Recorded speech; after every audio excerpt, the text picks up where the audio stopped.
On the 55th episode of the HatTrick Sports Podcast, we're going to be talking about the upcoming Home Run Derby and All-Star Game, Copa America, and the Euro just ended. We're going to be talking about the MLB Draft and the Wimbledon Finals, and we're going to end it off with some Hall of Fame. Yay or nay? Special shout out to Prime Hydration for sponsoring this week's episode. Roll it! Welcome to HatTrick Sports, starring your host, Isaiah Carpenter. Bringing you the biggest sports headlines every week. This is the HatTrick Sports Podcast. We are first going to talk about the upcoming Home Run Derby. All right, so we have Alonso, Alec Bohm, Garcia, Henderson, Hernandez, Ozuna, Ramirez, and Bobby Witt Jr., and I think this year is going to be a good home run derby. The rules are a little bit different this year than previous years. This year you get, I believe, let me double check here. I believe you get either 3 minutes. 1 second. So it's changed this year. Everybody's going against themselves. So it's basically who hits the most home runs. The top four move on. So one's going to play 4 and two's going to play 3. And from there, in past years, hitters could see an unlimited number of pitches within the time limit. But this year, the rule shifted because now hitters will be able to see either 40 pitches or hit for 3 minutes. So whichever one comes first. If they hit for 3 minutes and they hit 38, that's fine, or it's for 40 pitches. And so that's for the first round and the semifinal round. The finals will be 2 minutes long or 27 pitches, whichever one comes first. And the bonus periods are a little bit different too. They've also been overhauled in 24. The old format gave hitters an automatic extra 30 seconds of hitting onto the end of their turn, which hitters able to earn up to 60 seconds if they hit 2 home runs over 440 feet during the regulation time. Now the bonus period is untimed and grants hitters extra pitches. Each hitter receives an unlimited number of pitches until 3 outs or anything but a home run are reached. If the batter hits a home run of 425 feet or further in the bonus period, they receive a 4th out, which to work with. So they'll get a few extra home runs for that. I think that is smart for the MLB to do. I like this format a lot better than years past. Overall, I liked how they did it in the 90s with a certain amount of pitches. But I do like this format. They heard the people. They were like, hey, you guys didn't like that format, so we're going to make a compromise. This is what we want. This is what you guys want. Kind of combine it. I like that. But who I think will win is the question. So I do a series called Lock of the Day. Every day I choose one team that I think will win. And today, since there's no baseball games on, we had to pick either the NL or the AL for the Home Run Derby. So if you guys have any suggestions throughout this week, because obviously there's no baseball games this week, so tomorrow I'll do the All-Star Game. I might do some WNBA, maybe have to go through ESPN de Ocho, to see what they got going on, but I need to lock some games, and although there's no baseball, football, basketball, or hockey, I do still need a locking game. So if you guys have any ideas, make sure to comment them below. But Pete Alonso is a 2-time Home Run Derby champion, so he's going for the 3. He's going for 3 Home Run Derbies. 3 Home Run Derby wins. Bohm, I believe this is Bohm's, Hernandez, Ramirez has already been in it. Henderson, this is his first time. Garcia, I believe, was in it, and Ozuna, I believe, has been in it. But I've heard a lot of stuff. Now, of course, I'm biased towards the Dodgers, but I've heard lots of reports that saying Teoscar Hernandez is doing very, very well in batting practice for tonight's Home Run Derby. Whether that's true or not, I'm not 100% sure. I see him hit bombs. I'm not exactly sure who his pitcher is. But I hope, I'm obviously rooting for Teoscar Hernandez. So yeah, I might go live for the Home Run Derby later tonight, but not 100% sure whether that'll work out or not. Garcia is a power hitter. Alonso, so I think Alonso's the favorite. I think Garcia is a close second. Ramirez, I think these guys that have been here for a second that are power hitters, Ozuna, are the favorites, and then these new guys, the more athletic guys, are down the list in the odds. But I hope Teoscar Hernandez will win. I think that Pete Alonso will win. That is my final prediction for tonight's Home Run Derby. And then tomorrow, what month? We're in July. July 16th is the All-Star game. Now, we got, for the American League, the starters are Adley Rutschman, Vlad, Marcus Simeon, Jose Ramirez, Gunnar Henderson, Aaron Judge, Juan Soto, Steven Kwan, and Yordan Alvarez.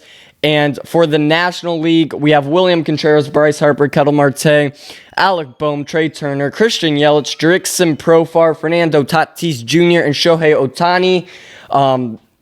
So those are who are going to start for tomorrow's All-Star game. But yeah, who I think will win for the All-Star game, I don't know. So you got Paul Skeens. You obviously got Paul Skeens starting. Have they announced? One second. I'm going to look up the MLB standings to see where all the teams are at. So you obviously got Paul Skeens for the NL. Now, for the AL, I'm not sure who they are going to pitch yet. I don't know if they've announced it yet. They may have already announced it. Let me see. Starting pitchers. Maybe Tyler Anderson, Corbin Burns, maybe Crochet, Will.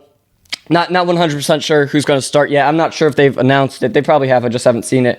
But stay tuned for tomorrow's All-Star game. It's going to be a good one, I think.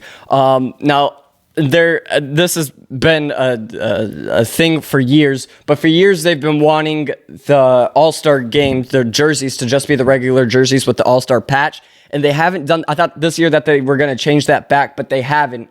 But I'm hoping in the next few years, because I think that was cool for each team to wear their own jersey with obviously the All-Star game patch. But they haven't done that, and I'm trying to figure out why they haven't or why they won't do that. I understand it's more uniform if all the players are wearing the same jersey, but I think overall it's supposed to be a fan experience, and if the fans want it, the fans should get it. But I'm sure there's more logistics than that. But for reserves for the AL, you got Perez, Carlos Correa, Josh Naylor, Isaac Castro. You got Bobby Witt Jr., Riley Green, David Fry. Not too much going on in reserves. For the NL, but you do got Will Smith, CJ Abrams. You got Alonso, Luis Reyes, Betts. Betts obviously won't play because he's injured, but you got Ellie De La Cruz, Freddie Freeman. So I think the reserves for the NL are a lot better, but the starters, I think the AL are just a hint better. I'm wondering, so as a Dodgers fan, I'm wondering if Shohei Ohtani will hit a home run in the All-Star game. Now, I wonder what those odds are. The odds of Shohei Ohtani hitting a home run in tomorrow's All-Star game, but I think that would be cool for him. What else? I don't think there's much else for this home run derby, or not for the home run derby, for the All-Star game coming up. So that is that. And again, if you have any ideas for lock of the day, who to lock in, make sure you comment them, and I will probably use them because I think I'm going to be desperate here in the next week or so after the All-Star game. But still with baseball, the Yankees-Orioles bench clearing. Now, the Yankees have been on a little bit of slump. I think everybody knows that for the last month they've been in a slump. I have mixed opinions about this bench clearing. So obviously the Orioles got hit in the head. The Yankees were winning. I believe it was 4-1. It was ninth inning. It was an 0-2 count. So obviously you're not trying to hit him on purpose, but maybe, hey, we're up by a lot. I don't think it was on purpose, but I could see why people would think it may have been on purpose, but that is not why the benches were clearing. It was because the Orioles manager heard the Yankees chirping, which is not like the Yankees. Usually Aaron Boone and the Yankees try to keep the Yankees pretty calm, the players calm down, but apparently they were chirping at the Orioles, and the manager had enough of it. 1 second. Let me read a little bit about this first. So Clay Holmes was the closer that was pitching, and the benches cleared in the bottom of the ninth inning. After obviously like I said, the Yankees were winning 4-1. There was some chirping back and forth. Aaron Judge said, "I know we've gotten quite a few of their guys with hit by pitches, which they have. Go check out John Boy Media. That's where." That's not where I heard about this, but that is where I heard the logistics and more details about this bench clearings. The Yankees have hit the Orioles, I don't know, probably 4 times more than the Orioles have hit the Yankees. And I have not a theory, but I have a suggestion for MLB and MLB umpires. So obviously nobody likes getting hit in the head. This guy's on like the 7-day concussion IL. If a pitcher throws and it hits a batter in the head, he should automatically get ejected. No matter what, if it was on purpose, if it wasn't, it's just... you just have to get ejected. I think you should just automatically get ejected. You're obviously risking this guy's life. A 97-mile-an-hour fastball at the head is like very deadly, especially if it hits him in the wrong place. Luckily, it hit him in the helmet, but if it hit him in the face somewhere, that could be very. I think that could potentially be fatal. But I think what umpires should do is not determine if it was on purpose or not. But no matter what, if you can't locate while throwing high and in, you should just automatically get ejected. So I think that they should implement that. There'll be a lot less pitches high and in, but then there'll be a lot less hit by pitches, especially behind the back, hot up and in. It's just a little suggestion I have for the MLB. You hit a pitcher, or if a pitcher hits a batter in the head, automatic ejection no matter what. So that is my hot take for the episode, if you will. The Dodgers have also been in a little bit of a slump. I've been talking a lot about the Yankees, but the Dodgers have also been in a slump. And let me tell you why. Because you're like, oh, the Dodgers, they might not make the playoffs. They're losing it. First of all, the Dodgers are completely fine. I'll check exactly what they are. They are 7 games ahead in their division halfway through the season. So, first of all, take that into consideration. Second, take in the 12 injured pitchers that the Dodgers have between starters. I think it's actually 13. Between the starters and relievers, closers, they have 12 total pitchers on the IL. That's why they're in the slump. So they got Shohei Ohtani, who is DHing, but he's still on the IL for pitching. You got Glasnow, Buehler, Grove, Kershaw, Yamamoto, May, Glasnow, Joe Kelly, Gratterall, Brazier, and Sheehan. Those guys are all on the IL, and that's why the Dodgers are losing games. And they are losing, if you look at in the past week, they are losing mainly in the 7th inning and on, just because they don't have pitching. So a lot of guys are like, hey, go get Crochet, go get all these guys. I don't think financially it's the smartest, because as soon as all these 12 guys come back, now will they ever come back in the season? And I know that timelines are different for each player, but you're going to have to give up people. And I just don't think, I think you could replace, like, Crochet is a big name in the Dodgers world right now that people are wanting. You could replace him with, like, Dustin May or Tony Gonsolin, or move those guys around. But I just don't think it's worth it. You're going to have, like, 12 starters on when you only need a 5-man rotation. It just doesn't fully make sense to me. I could be wrong. I could be not thinking in a certain way, but that is just the why the Dodgers are in a slump. All right, I think that is it for baseball. We are going to be talking about the Copa America tournament. Argentina just won 1-0 against Colombia in extra time. I believe it went into 120 minutes.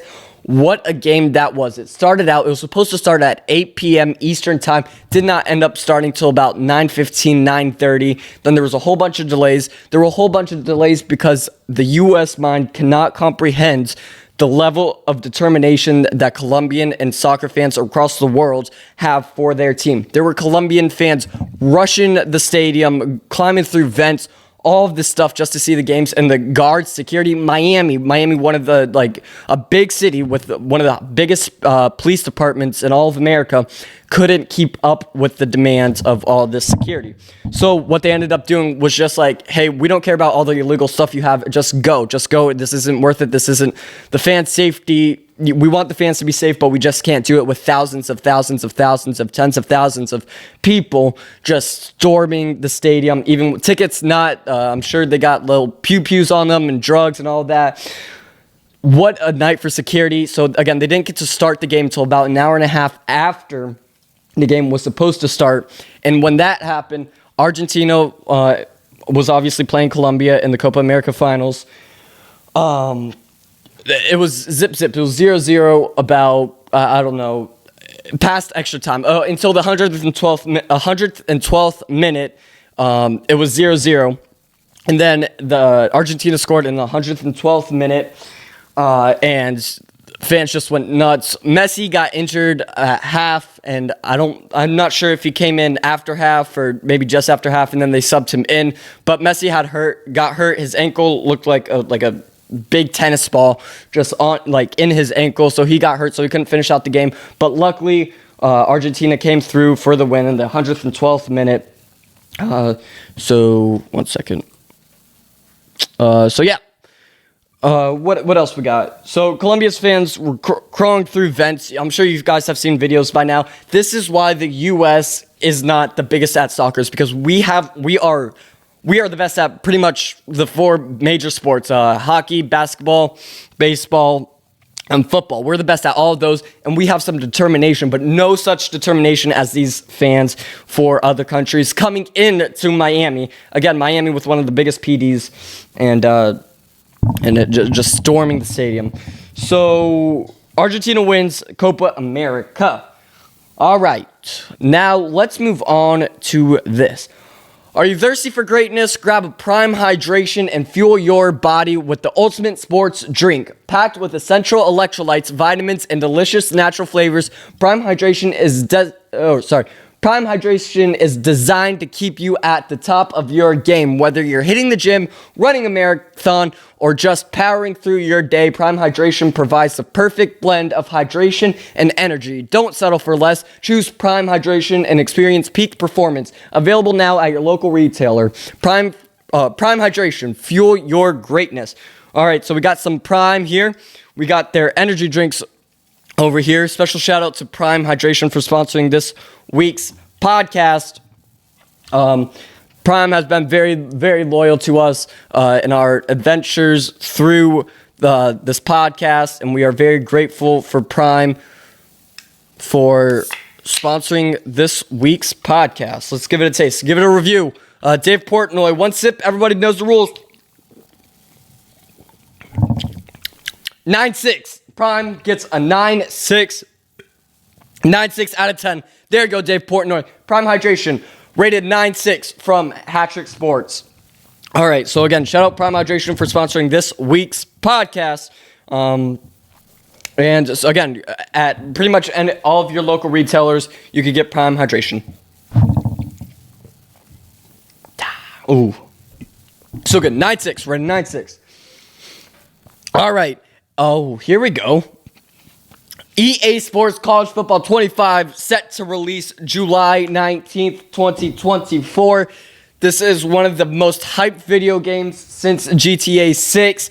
GTA 6 is obviously the most hyped video game, but again, they haven't made one in a long time. They haven't made an NCAA college football game in years, and they're coming back. July 19th is the release date. I believe they're still available for pre-order. Get the deluxe edition, whatever you want.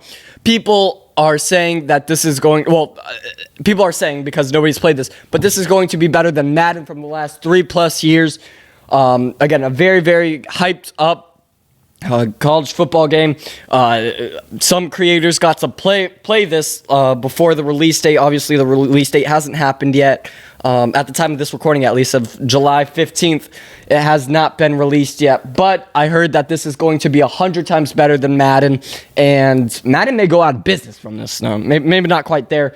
But again, this is a very hyped up, coming out college football 25 game. So go check it out. They're not sponsored. Hashtag not sponsored. But this is supposed to be one of the most one of the biggest video games of the year. And most hyped up. A lot of people have been anticipating this, and a lot of people have been excited for this. But yeah. All right, what's next? Oh, so we were just talking about Copa America. Now we got to talk about the Euro. Spain defeats England in the Euro in Euro 2024. Spain wins it all against England. They had to get past Germany and Albania and France and Georgia and Italy and all these teams, but they said, we will win. They started in Group B. They won. They went 3-0 in the group stage, and then they just went on from there and just kept going. They scored.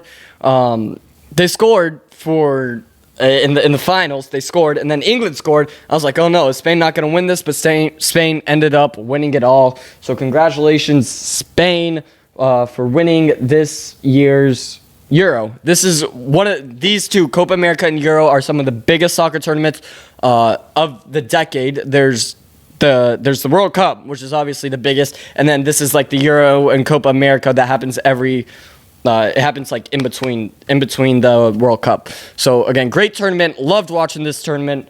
And shout out Fox Soccer. Now I'm not a big fan of Fox Soccer right now, just because they kind of stole some of our content without proper compensation or giving us like a shout out or just proper. What's the word? They didn't give us proper compensation or anything, or no shout-outs or nothing, but then they kind of stole some of our content. So not a huge fan of Fox Soccer, but they did a great job putting all of this, the Euro and the Copa, and reporting all of this together. So shout out Fox Soccer, and just give us compensation and proper acknowledgement when you take our content. All right? So you do that, Fox Soccer. But on to Wimbledon. Now, Wimbledon just finished. You had Alcaraz and the Joker. You had Alcaraz and the Joker in the Wimbledon finals. Sorry. And the Alcaraz took it all in all 3 sets. He won all 3 sets. So yeah, the Joker, Djokovic, was obviously injured. Some weren't even sure if he was going to play in this tournament, but he ended up playing, and he ended up making it to the finals. But then Alcaraz, just like in the first set, he won 6-2. In the second set, again 6-2. And in the third set, they had to go through a few more rounds. But Alcaraz ultimately won. So congratulations, Carlos Alcaraz, for winning his 2nd straight Wimbledon and 2nd overall Wimbledon. But again, beating Djokovic has got to be like that's got to be the highlight of your career, right? Just not many people do. And I understand that Djokovic is old and he's injured and all that. But again, if I'm a tennis player, that's what I'm trying to do, beat Djokovic. And Alcaraz got to do that twice. He did the exact same thing last year. So shout out Alcaraz. We are on to my favorite segment, Hall of Fame. Yay or nay? All right, for Hall of Fame, yay or nay, we got Aroldis Chapman, one of the best closers in all of baseball, in the history of baseball. He's a 7-time All-Star, 2-time World Series. He won the Mariano Rivera American League Reliever of the Year award. He's played for a whole bunch of teams. He played for the Reds. I think he's most notable for the Yankees. He played for the Cubs, Royals, all these teams, Rangers, Pirates. He's an immaculate grid. He's what we call an immaculate grid player. He's a great player for immaculate grid.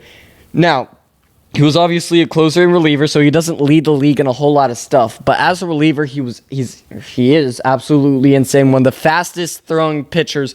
I think he holds the record for fastest fastball at like 106. I want to say. 1 second, let me look this up. Fastest pitch in MLB history. Here we go. 105. Yeah, it was. So the record for fastest pitch ever thrown is held by Aroldis Chapman. While playing for the Cincinnati Reds, he recorded a 105.8 mile an hour pitch on September 24th, 2010. 105. I'm not sure how much of you guys play baseball or watch baseball, but that is fast. It's only from 90 feet, not 90, from 60 feet, 6 inches. Sorry, 90 feet is the base. It's 60 feet, 6 inches of 100 mile an hour 105 mile an hour fastball. It's less than, like, I don't even think you could clap that fast. I'm not sure how many people actually could see the ball going from the arm to the glove. But this guy is absolutely insane, and I think he deserves to be in the Hall of Fame. He has a career WAR of 20.2. Again, as a reliever, he has 51 wins, 44 losses, a career ERA as a reliever. Again, relievers' ERAs tend to be higher just because they pitch less innings and they have more opportunities to give up runs. So 2.6 career ERA is incredibly low. He's played over 760 games. He has 325 saves, pitching over 730 innings, over 1,200 strikeouts, and a 1.109 whip. Now, if he doesn't deserve to be in the Hall of Fame, I don't know what reliever does. So that is a yay from me. Aroldis Chapman does belong in the Hall of Fame. He has been inducted into the HatTrick Sports Hall of Fame. Now, when he retires and then that 5 years goes up to 5 years, that you have to, it's 4 or 5 years that you have to wait. Once that hits, I believe he will be in the Hall of Fame. So, with that being said, that is the end of our podcast. Make sure you go check out shophattricksports.com for some great merch. I think we got dozens of shirts up. If you guys want any other type of merch, make sure to comment them. We could probably figure it out, get some designs rolling out. We have a few more designs coming out. But with that being said, thank you guys for watching the 55th episode of the HatTrick Sports Podcast. You can listen wherever you listen to podcasts, including YouTube for all of the visuals. Go check out all of our short-form content, TikTok, Instagram, YouTube, Twitter for all of our reports and on the news, on-time sports news. Go check out Prime. Thank you, Prime, for sponsoring this week's podcast. Rated 9.6 on the HatTrick Sports Podcast. And go to shophattricksports.com, and we will see you guys next week.